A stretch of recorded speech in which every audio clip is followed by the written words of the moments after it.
Grab a cup of tea or listen as you go, ladies. This is your hour with Dr. Zoe, your life and relationship coach. With encouragement, on-point insight, inspiring guests, health tips, and advice, Dr. Zoe helps busy women keep their mind in the game by redefining your superwoman. You're listening to The Dr. Zoe Show. Hi there, it's Dr. Zoe, and this is a breezy, rainy January day, and I know I have friends on the East Coast that say I can't complain about the weather, and I'm not complaining. The rain is beautiful, but it's definitely not normal like this for LA, and everybody is stopped up. But anyway, today, if you are a woman, you've come to the right place. I am a licensed psychotherapist and a life and relationship coach, and I believe that every woman has a superpower. And my job, my passion is to help you find it, embrace it, and share it with the world. So if you want some connection and encouragement, please connect with me by texting the word join to 38470. That's the word join to 38470. And you'll get on my newsletter where I send out a lot of encouragement to all you superwomen out there holding it down. Today, it's just me, all me. And I'm going to be talking about the 10 things every woman needs to have any hope of living a healthy, balanced life. And I know I said it like there's no hope, but there is hope, ladies. There are some truths that I'm going to be speaking about today for your lives. And I've been thinking a lot about them. And where did they come from, first of all? Well, a conglomeration of research on the topic, and there's a lot of it. Some are specific to humanity in general, not just women. Like if you think of Maslow's basic needs, if you guys know anything about that, and others are specific to women. So newsflash, women, we do need different things than men do. So stay tuned. I'm going to be dishing out the goods about all of that in just a few minutes. So every week, I like to give you guys a little bit of insight into my life and offer some camaraderie with talking about my Superwoman win and Superwoman fail of the week. Just so you guys know, I'm a working and homeschooling mom, both of those together, which is kind of crazy. I have 5 kids all together from grown all the way down to 5 years old.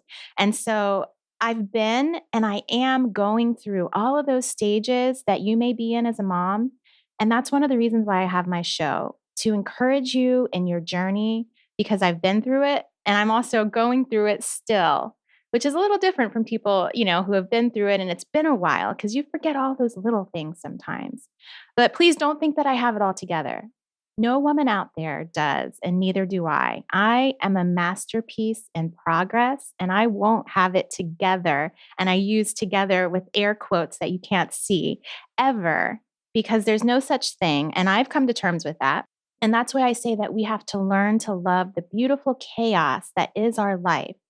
And that is where we find joy, not in seeking something out that doesn't exist or may not exist, but in finding a way to see the joy in your everyday life. And it is there. And it's one of the reasons why I'm writing this book that I'm writing. And so I'm going to be talking to you guys about this book probably for the next 6 months, because it is a journey for me. And I hope that you will read it and get some gifts from it when it is finally birthed. But today, it's been a difficult journey writing this book. I'm going to be sharing my life and some of the lessons that I have learned over the course of my 42 years on this earth. And I'm excited. I'm excited to birth it, but it is hard. And whenever you're doing something that's really emotionally taxing in your life, it is very distracting. And sometimes, you have emotions that you haven't brought up in years and years. So that's the process where I am right now. But like I said, I am a work in progress. You are a work in progress. And I just want to encourage you in that. So my first Superwoman win this week, my first one is pretty simple. Basically, I got all of my Christmas decorations down and put up, and it's not February. So yes, you might be listening to this podcast in February, but I promise it's the second week, right? In January, real time here, and there's no trace of Christmas in our house. And so that's a win, because procrastination is a real thing, y'all, at least for me. And my other Superwoman win this week, though, Well, actually, I had a hard time coming up with a superwoman fail. So that's good because most weeks I'm trying to decide which one to share. So it's a great thing that I don't have a lot to share, but I still do. So the second is that I am so excited about the dreamers that I am raising. And I pray that my babies keep dreaming big with the belief that they can accomplish all the crazy goals that they have for their life. And so I just wanted to share with you this morning, as I was getting ready to come into the show, my 5-year-old daughter, she's like, Mom, I think I know what I want to do for my next birthday. Because, the kids always plan their next birthday. Like, what's the big thing I can do? And she said, Can we go to space? I said, Well, you can't go to space until you're older. She's like, But I'm going to be 6. Like, that's old. And I said, I know, but you have to go to school. You have to do a lot of things to get prepared to go to space. And she was like, Okay. And she said, Well, then can we just go to Spain? And I said, Well, Spain is maybe doable. It might be doable. And she talked about how, maybe people wouldn't understand her there, right? Not I won't understand them, but that's the egocentricity of childhood, which is beautiful. But then she wanted to know if I could teach her Spanish before we went to Spain. So anyway, my kids dream big, and I love that about them. And I think that also in reflecting, we all were big dreamers when we were younger. And I think that life has a way sometimes of beating that down.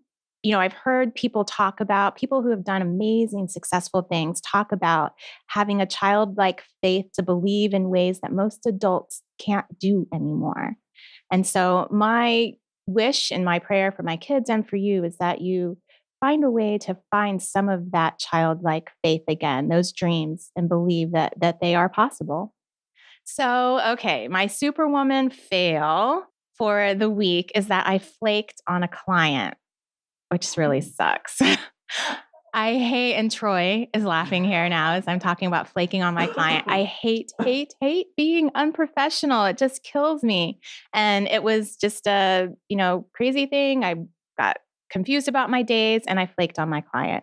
And so my question to you guys out there is, if your therapist flaked on you, would you fire her? That's my question of the day. You can answer me on social media. I did not get fired, which is a good thing. There's blessing, I guess, or grace there. But yeah, that's my superwoman fail. And the reality is, you know what? Sometimes we're juggling a ton of balls and we drop them, and it happens. And I dropped one this week and it wasn't fun and it felt bad, but it happened. So there's my fail for the day. So today's topic, 10 things every woman needs in her life to be healthy and balanced. So get some pen and paper here, because here we go. And here's the thing, and just like I talked about it before, healthy and balanced does not mean perfect every moment. Healthy and balanced means enjoying the chaos that you live in right now. So as I'm doing some studying, one of the first ones that comes up, which I don't necessarily agree with, is sex. So does every woman need sex on a regular basis to be healthy and balanced? I think that if you are not in a relationship, I don't know that that's the case. I think that we can be fulfilled and balanced without having that aspect in our lives. However, as I'm going to talk later about physical touch and the importance of that really for sustaining ourselves as humans, that's very important. But if you are in a relationship, sex is very important for the intimacy. But we'll get to that part later. So next, sleep. Okay, sleep. I've talked about this with you guys before, and sleep is so crucial for living a healthy, balanced life.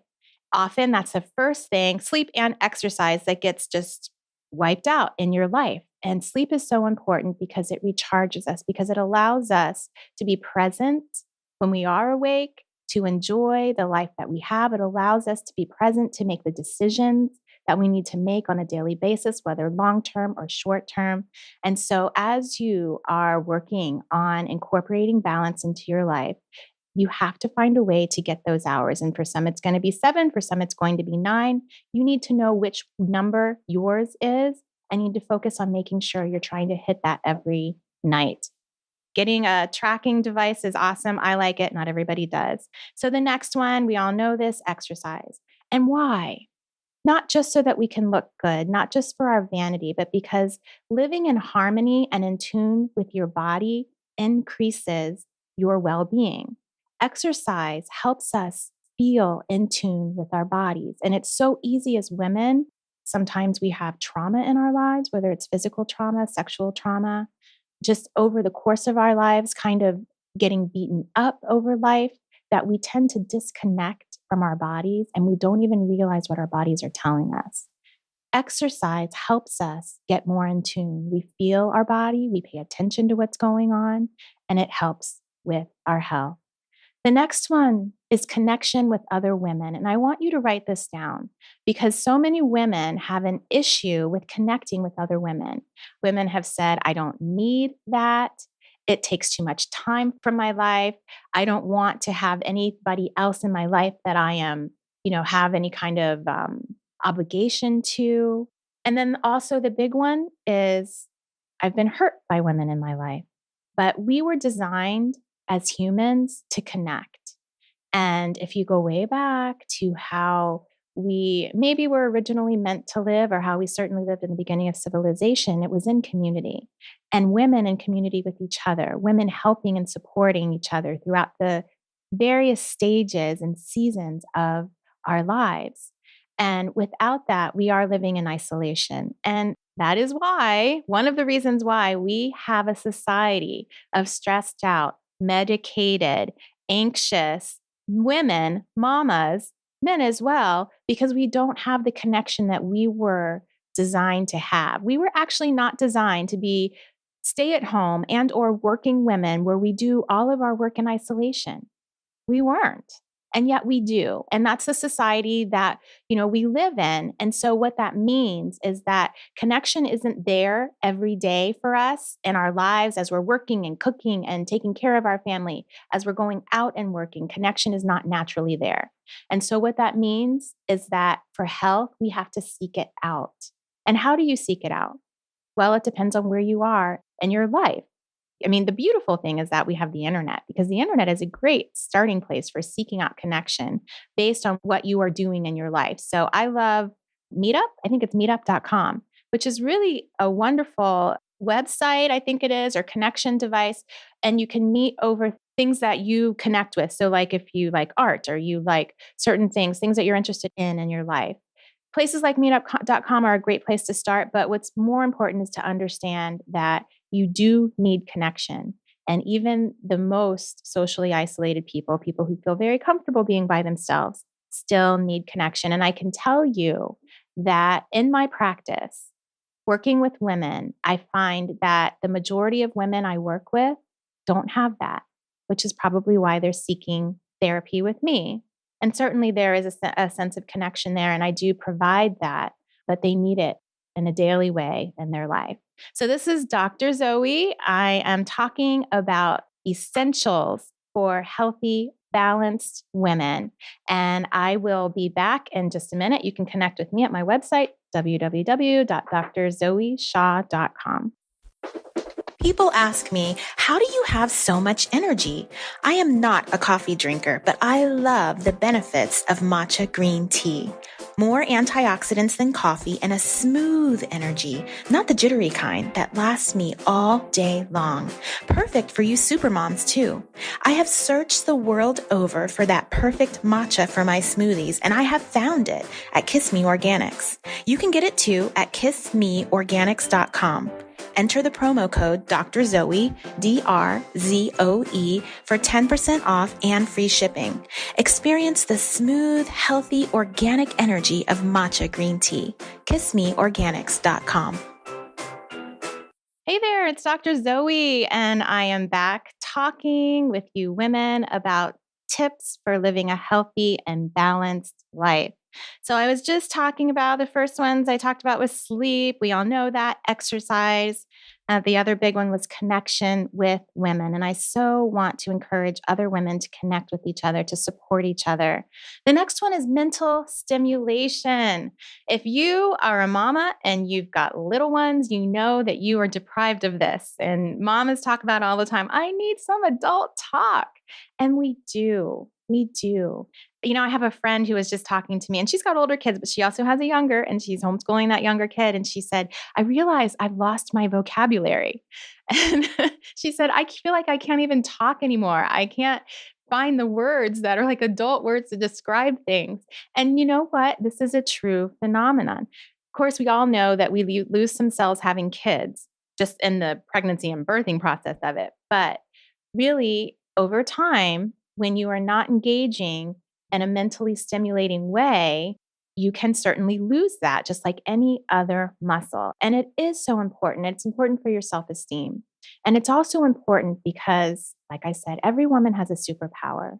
And despite having children, which is a big chunk of our purpose as women in our lives, and I respect that and honor it, we have other purposes in our lives.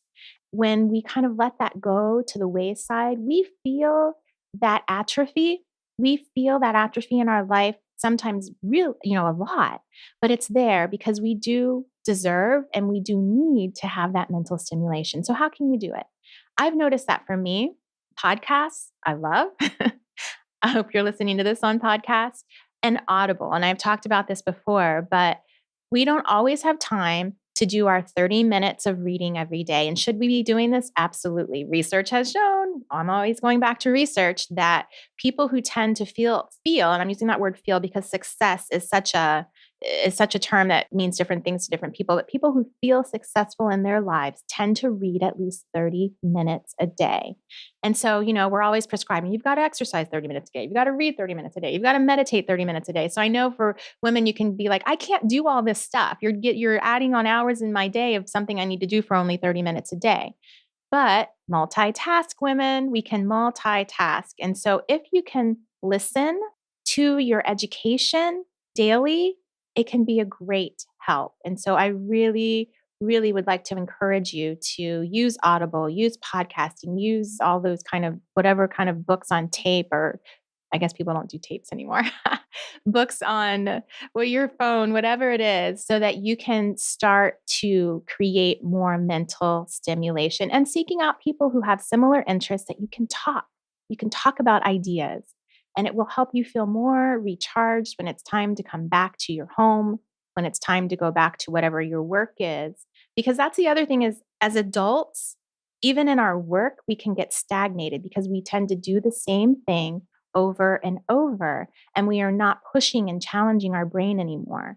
And so even if you aren't home with little ones, even if you are working all day, it's still the same concept that you need mental stimulation, which is different from what you do every day because it helps to change and recharge your brain. Okay, so the next is play. Play. That's another one that we women tend to, and I myself have a big issue with forgetting that I need to play, and not just play with my kids, because sometimes playing with kids can be a chore. Not always, but sometimes it can. It can be another thing you want to check off your list, but your own play. And we feel mom guilt when we play. When I say play, I mean do the things that you love to do for no other reason in the world except that you enjoy it. And that sometimes creates guilt because if it's not serving another purpose other than my own personal enjoyment as a mom, as a busy woman, it makes you feel guilty. And what I am saying is feel the guilt and do it anyway, because it does recharge you. And I know you know it, but I want you to write it down, because sometimes writing it down and reminding yourself and asking yourself, am I incorporating this into my day?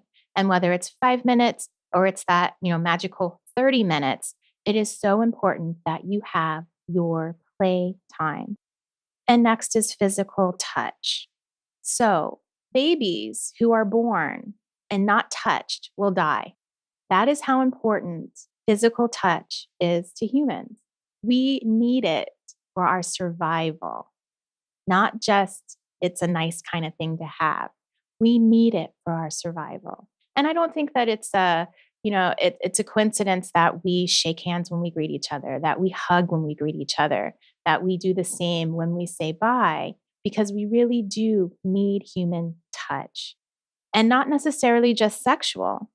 Human touch, we know, reduces stress hormones. It releases oxytocin, the bonding hormone. And sometimes we have to remind ourselves, especially as we walk through our days in relation with people that we may be distancing ourselves from, or we may feel distance from, that we need that touch. And some people, they fulfill it with their animals, and that's not a bad thing if that's the only option you have.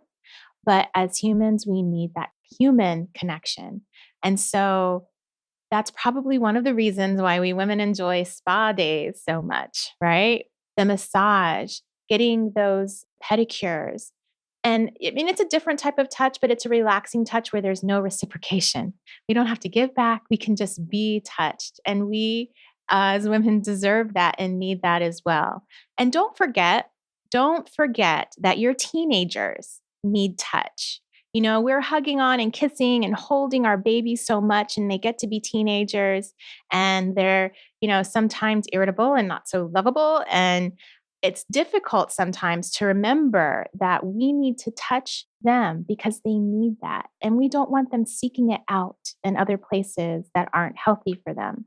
And so if you have teenagers at home, remember, just like you need touch, they do, just as much as your cute, adorable, chubby 2-year-old.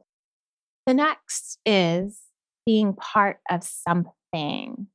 We women, people, everyone need to be a part of a community. So I talked earlier about connection, right, ladies? We need connection. We need that girl time. We need that time when we can sit and talk and gab and feel connected and relaxed and not judged.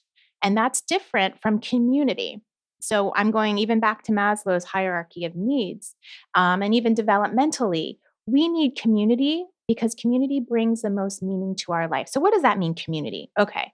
So whether it's you getting involved in church, whether it's you volunteering in the community, it's something where you are giving back and being given as well. It's where you're connecting with other people who have similar beliefs, similar ideas about the world, and connecting in that way. And that is so important because that is part of the basis and foundation of our purpose in life. So we have our purpose in our work, we have our purpose in our family, and we need to have purpose in community, and we create that. No, it's not going to come knocking at your doorstep. You have to go out and look for it. And that community is part of what brings the meaning to our life. So the next one I will talk about in just a minute, and it's about pausing to recharge. But right now we need to pause for just a minute, and I will be back. This is Dr. Zoe, and I'll talk to you in just a minute. People ask me, how do you have so much energy? I am not a coffee drinker, but I love the benefits of matcha green tea. More antioxidants than coffee and a smooth energy, not the jittery kind that lasts me all day long. Perfect for you supermoms too. I have searched the world over for that perfect matcha for my smoothies, and I have found it at Kiss Me Organics. You can get it too at kissmeorganics.com. Enter the promo code Dr. Zoe, DRZOE, for 10% off and free shipping. Experience the smooth, healthy, organic energy of matcha green tea. KissMeOrganics.com. Hi, guys. It's Dr. Zoe, and I am back talking about tips for living a healthy and balanced life. So the next one is pausing to recharge. So this is different than play. So play is doing something for yourself for no other reason except that you enjoy it. That is really just self-indulgence, which is important, and you've got to get over your mom guilt to get there. But the next one is pausing to recharge. And just like a battery, remember, all batteries need to be recharged, and you guys have a battery. You've got that internal battery, and it only lasts so long without recharging it. And so even if this is mindless, it's okay. It's okay to take a mindless charge. So whether for you, that's watching TV. For me, my mindless recharge. For me, I think that it really is sitting in a quiet room with nothing. And it's funny because I hate the TV. I occasionally watch TV, but for me, it is more noise in my already noisy life that I don't like to have any background noise. Now, for some people, it's a comfort. For me, what feels the best is a quiet room with no distractions whatsoever. For me, that would be my recharge. Meditation, okay, I come in and out of that. I try my hardest to meditate. Sometimes I just fall asleep, but meditation, maybe it's kind of like that. But for me, it's really just sitting in a quiet room. Working out to some extent is also my recharge, but working out serves a number of purposes for me. And so for whatever it is for you, and for some people, it is really zoning out watching TV because some people enjoy that. Some people feel, it's mindless, whether it's, Facebook or Instagram. I'm definitely guilty of those. Whatever it is that makes you pause for your day and just kind of mindless, not do anything. And, I don't know if maybe Facebook or Instagram would fall on, but it does. It does because people do mindless things that keep them from, paying attention to whatever is going on in your life. And what I'm saying is when you're doing it, it's okay as long as you're cognizant and you're aware that you're doing those mindless things. It's okay. Here's a big one, and this is the last one. And I'm sure that there are others, but these that I've just been talking about today have been the most important. And these have been the ones that if you take all the conglomeration of research that you can see that these come up and up and up again. And this last one is self-understanding, what I call an observing ego. That's so hard because women, we have to take the time to get to know ourselves, just like we take the time to get to know anyone else. And I am floored, and this might kind of sound crazy to not even know who you are, but I am floored at the amount of women who have no idea who they are, who have no idea what their motivations are. Let me tell you, sometimes the person who lies to you the most is yourself. And we believe our own lies. And you think that you know something about yourself that isn't even true. And let me give you an example of this. So I had a woman who was having anxiety attacks, and she told me it was because her mother was dying of cancer. And so we explored, or she thought it was anyway. And so we explored this a bit. And ultimately, what we discovered was that she was secretly wishing her mother would just die and get it over with because this waiting was way too difficult. And she wasn't having panic attacks about the loss of her mother. Actually, she was grieving that. She was moving through that grief in a pretty healthy way. She was having panic because of what she thought. And all of this, of course, was mostly subconscious, but what she thought it meant about herself that she wanted her mother dead. She was having panic attacks because she felt guilty and she didn't even know that about herself. And we could have, and to some extent, we did waste a lot of time processing grief and about planning for her mother's death, but none of that would have really helped. Because ultimately, when she was able to understand what was going on with herself and that it was really normal, only then was she able to process that and let the anxiety go. But when you don't get to know yourself and your motivations, you have no roadmap with which to build health. And so it is so important that you take the time. And this is hard. And it's hard because if you're lying to yourself, sometimes you don't know you're lying to yourself. And sometimes writing can be a really good way of self-discovery.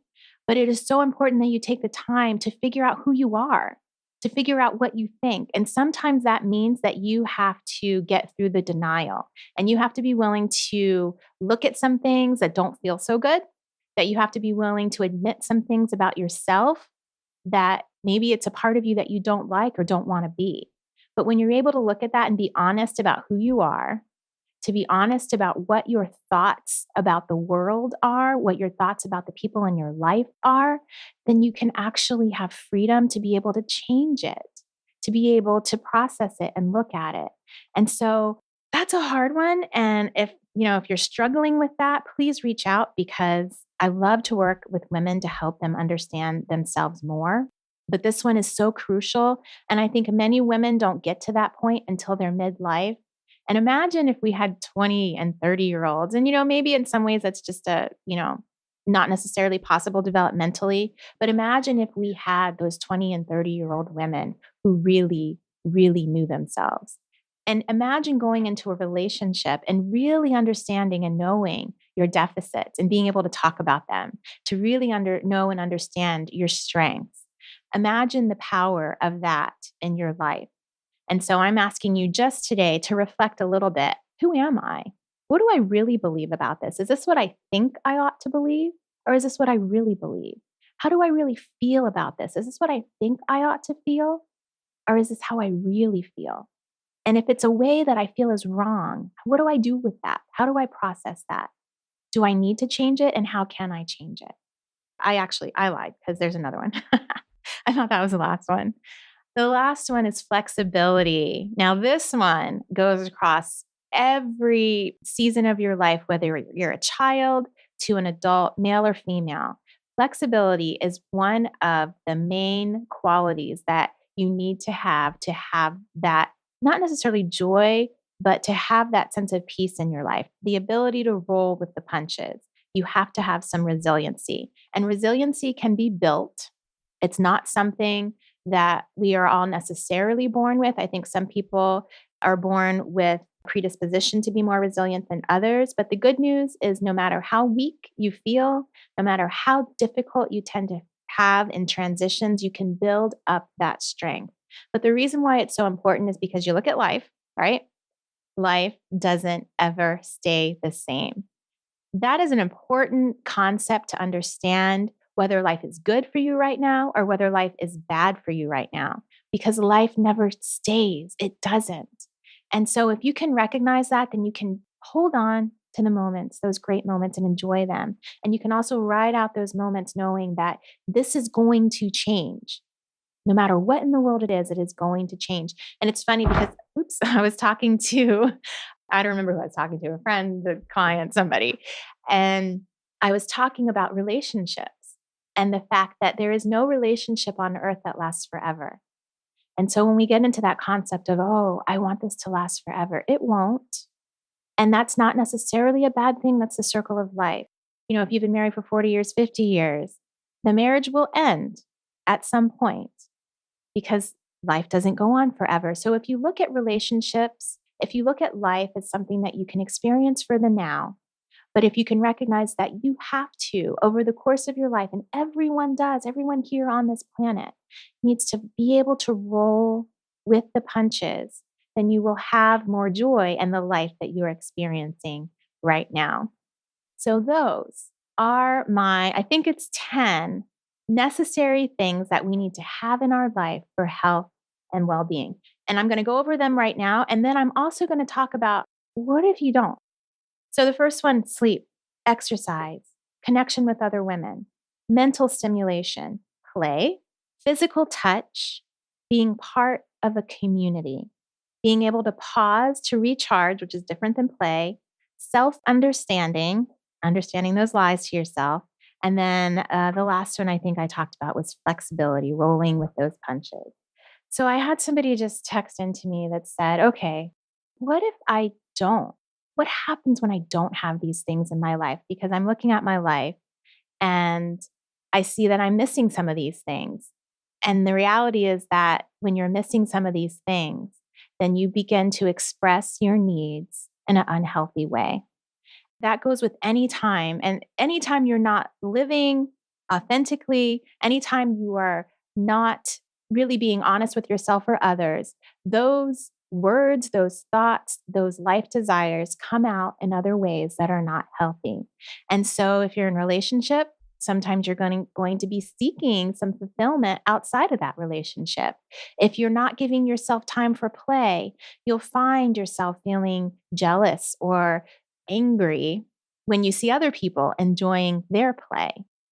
The reality is that these things that I just talked about, these truths about what you need in your life are so important so that you can live and walk in health, so that you're not trying to fulfill them in ways that are not healthy. And we look at our society and we know that we drug ourselves. We drug ourselves with too much of the mindless play. We drug ourselves with Facebook and Instagram. We drug ourselves with alcohol. We drug ourselves with medication. We drug ourselves now with pot. We're also happy to have this legalized, I suppose, in this country. I had a client talking to me about there must be some type of new regulation when it comes to pain medications. And I have a lot of people that are on pain meds, and I suspect heavily that the pain meds are not just medicating physical pain, they're medicating emotional and psychological pain. And a lot of it is because we are not practicing balance in our lives.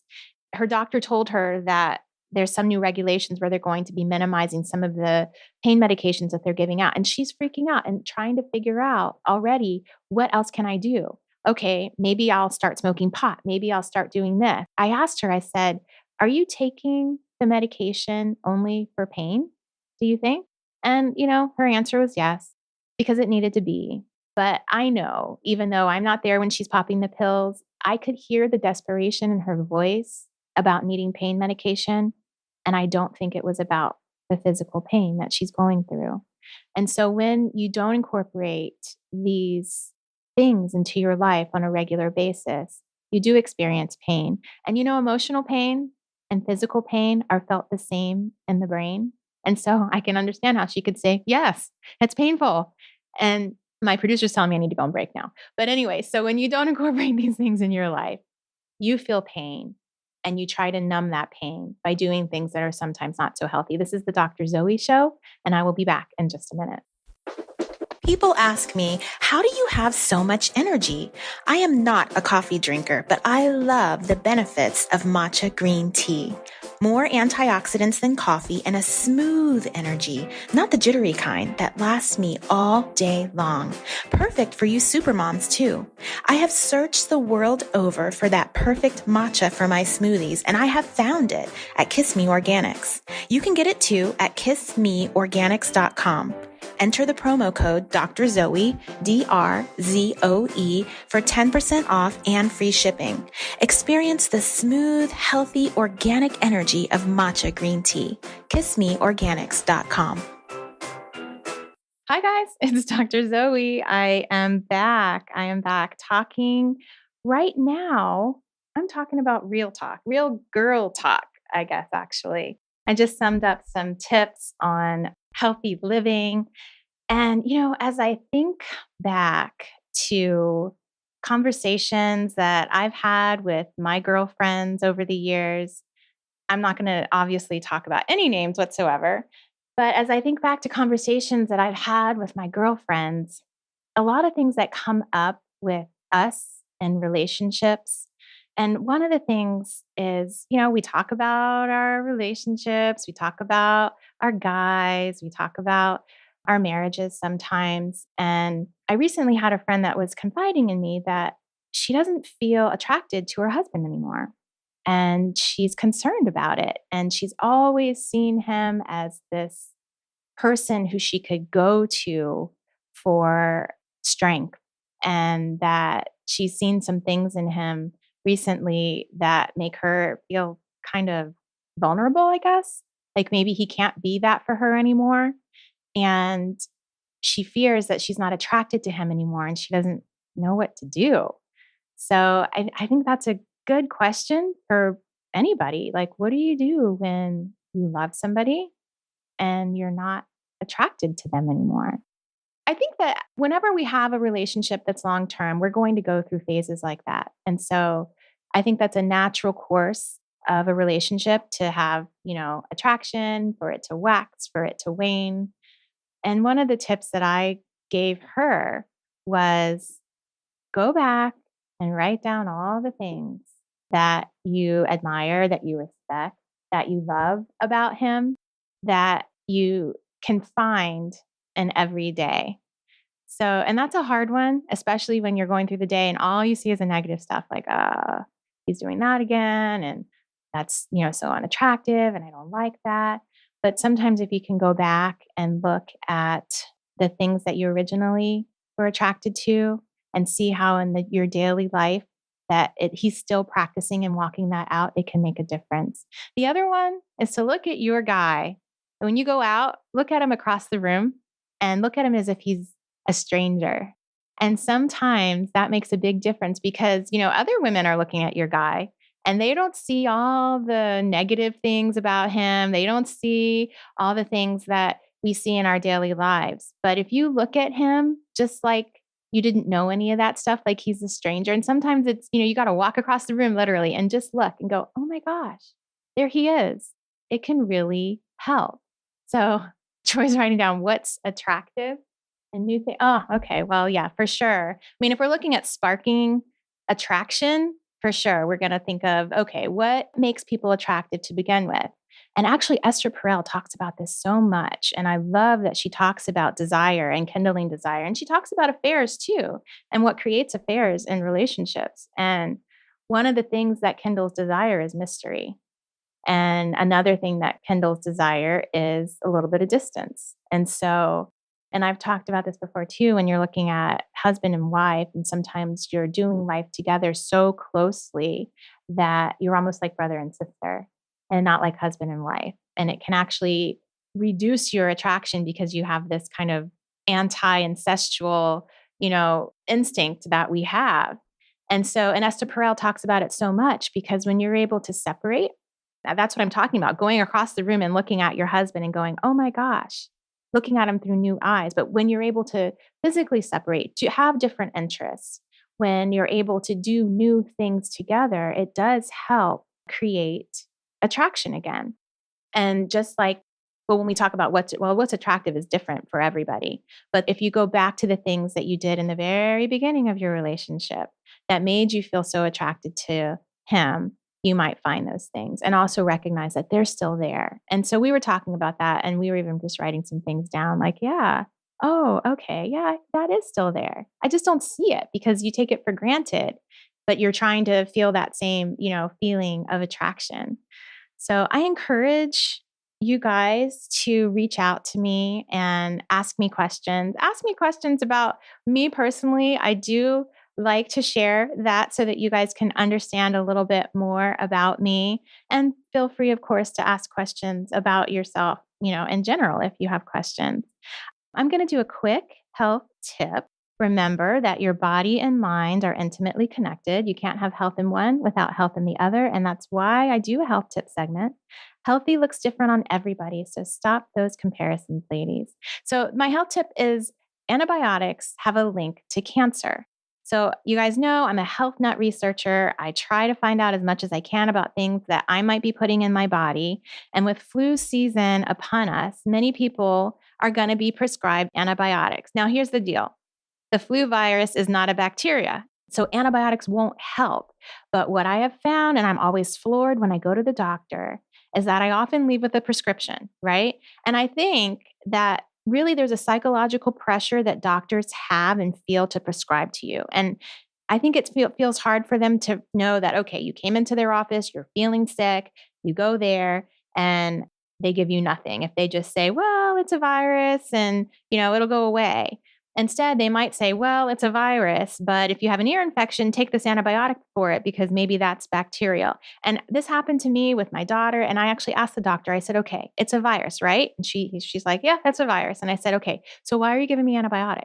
And he said, well, the ear infection is there and it could be viral, it could be bacterial. I said, but it's likely to be viral because she has a virus, right? Yes. Okay. And so what I want you to recognize is that medical doctors are trained to believe in Western medicine and drugs to treat everything. And I am very thankful for Western medicine. But I also know that we have to be our own advocates when we go to the doctor. So I'd say that, 90% of the time that I'm prescribed an antibiotic, I don't take it. I will fill it just in case the situation gets worse and I do feel it's bacterial. But most of the time, our bodies can take care of whatever is going on. And they were made to do that, by the way. But here's the thing. So the link. Research has shown that antibiotic use is linked to cancer.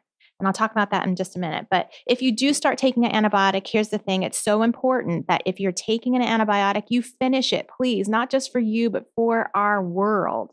And the reason why is because by not finishing rounds of antibiotics, we create stronger bugs that are resistant to antibiotics, like antibiotic resistant MRSA, things that can kill somebody. And you're also likely to have a reoccurrence as well because you didn't get totally rid of it to begin with. So think of it this way. When you take a full round of antibiotics, you totally kill the bug, the bacteria. When you don't take the full prescribed dose, you weaken the bug that's in your body, right? Maybe significantly, but you don't kill it. So the antibiotic actually acts like a virus and the bug gets over it. And now it's immune and it produces more bugs who are now resistant to the antibiotic.